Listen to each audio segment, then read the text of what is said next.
नवा अध्याय। देवी चंडिका द्वारा निशुंभ का वध। राजा ने कहा, भगवान, आपने रक्तबीज के वध से संबंध रखने वाले देवी चरित्र का अद्भुत चरित्र मुझे सुनाया। रक्तबीज के मारे जाने पर अत्यंत क्रोधित हुए शुंभ और निशुंभ ने जो कर्म किए, मैं उसे सुनना चाहता हूँ। ऋषि बोले, राजन, युद्ध में रक्तबीज तथा अन्य दैत्यों की विशाल सेना के मारे जाने पर शुंभ और निशुंभ दोनों अत्यधिक क्रोधित हो गए। अपनी विशाल दैत्य सेना का संहार होते देख निशुंभ के क्रोध में भरकर देवी की ओर दौड़ा। उसके साथ असुरों की प्रधान सेना थी। उसके आगे पीछे तथा पार्श्व भाग में बड़े बड़े असुर थे, जो क्रोध से ओठ चबाते हुए देवी को मार डालने के लिए आए।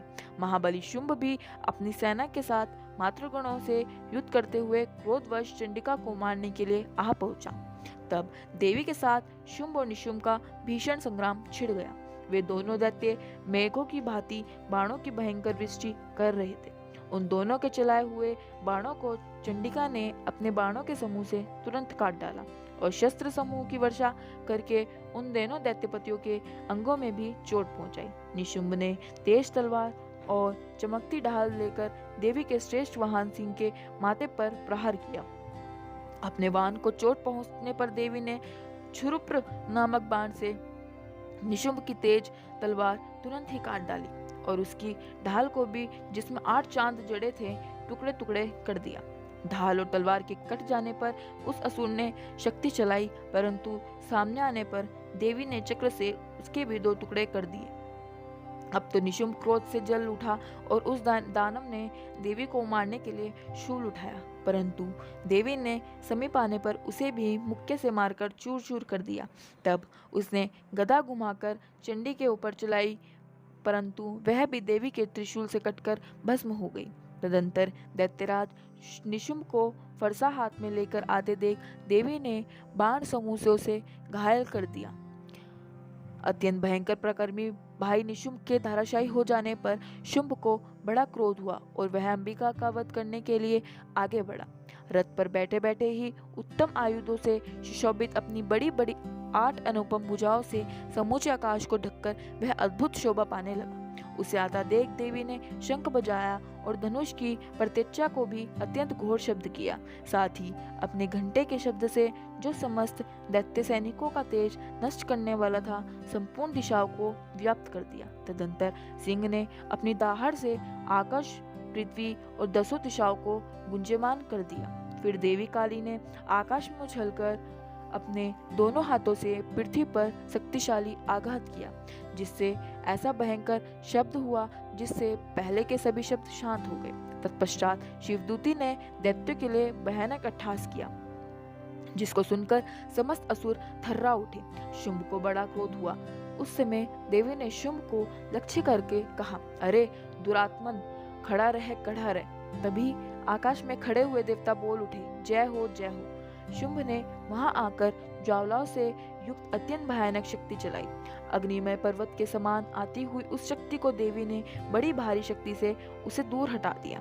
उस समय शुंभ के सिंहनाद से तीनों लोग गूंज उठे। राजन, उसकी प्रतिध्वनि से वज्रपात के समान भयानक शब्द हुआ, जिसमें अन्य सभी शब्द को प्रभावित किया। शुंभ को चलाए हुए बाणों को देवी ने और देवी के चलाए हुए बाणों को शुंभ ने अपने भयंकर बाणों द्वारा सैकड़ों और हजारों टुकड़े कर दिए। तब क्रोध में भरी हुई चंडिका ने शुंभ को शूल से मारा।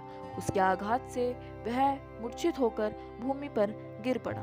इतने में ही निशुंभ को होश आई और उसने धनुष हाथ में लेकर बाणों द्वारा देवी, काली तथा सिंह को घायल कर दिया। फिर उस दैत्यराज ने उस 10,000 बाहें बनाकर चक्रों के प्रहार से चंडिका को आच्छादित कर दिया। तब दुर्गम पीड़ा का नाश करने वाली भगवती देवी ने कुपित होकर अपने बाणों से उन चक्रों तथा बाणों को काट गिराया।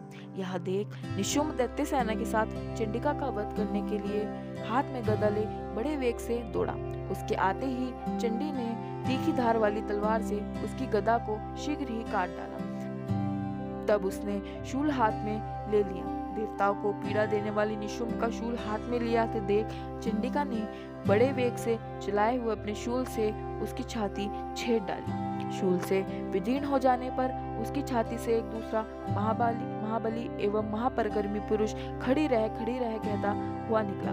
उस निकलते हुए पुरुष की बात सुनकर देवी ठठाकर हंस पड़ी और खड़क से उन्होंने उसका मस्तक काट डाला। फिर तो वह पृथ्वी पर गिर पड़ा। तदंतर सिंह अपनी दाढ़ों से असुरों की गर्दन कुचलकर खाने लगा। यह बड़ा भयंकर दृश्य था। उधर काली तथा शिवदूती ने भी अन्य दैत्यों का भक्षण आरंभ किया। कुमारी की शक्ति से विदीर्ण होकर कितने ही महादैत्य नष्ट हो गए। ब्रह्माणी के मंत्रपूत जल से निस्तेज होकर कितने ही भाग खड़े हुए। कितने ही दैत्य महेश्वरी के त्रिशूल से छिन्न भिन्न होकर धाराशाही हो गए। वाराही के थूथन के आघात से कितनों का पृथ्वी पर कचूमर निकल गया। वैष्णवी ने भी अपने चक्र से दानवों के टुकड़े टुकड़े कर डाले। इंद्री के हाथ से छूटे हुए वज्र से भी कितने ही दैत्य अपने प्राण गवा बैठे। कुछ असुर नष्ट हो गए, कुछ उस महायुद्ध से भाग गए तथा कितने ही काली शिवदूती तथा सिंह के ग्रास बन गए। देवी महात्म्य में निशुम्भ नामक नवा अध्याय पूर्ण हुआ।